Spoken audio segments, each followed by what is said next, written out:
Hi, I'm Paul Jackson and I want to talk to you about my module, The Holocaust Sources and Context. The module's got various key questions running through it, such as what was the Holocaust? How important were key men at the heart of the regime, such as Heinrich Himmler, Adolf Eichmann and Reinhard Heydrich?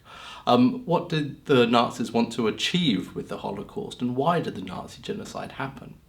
The module begins by looking at the Nazi regime in 1933, and we look at its ideology and its experiments with creating what historians call a modern racial state. We then move on to look at issues such as the T4 so-called euthanasia program, which killed thousands of people in Germany and helped to create a lot of the technology used in later killing centres too. We look at the outbreak of the Second World War and the establishment of ghettos in Poland for Jewish people. We look at the rise of the mass killings of Jewish people and others by Einsatzgruppen units following the invasion of the Soviet Union. We also look at the creation of dedicated killing centres by 1942, such as Belzec, Sobibor and Treblinka. And we also look at Auschwitz, a place of Nazi slave labour as well as mass murder.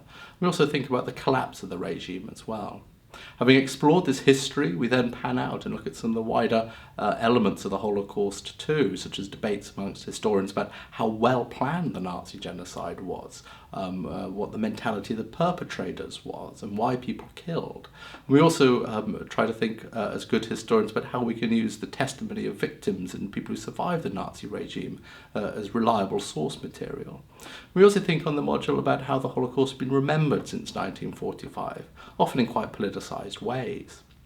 And finally, throughout the module, we try to think about the Holocaust as part of European history, not just German or Polish history, as we look at things like the independent state of Croatia and genocide carried out by the regime there.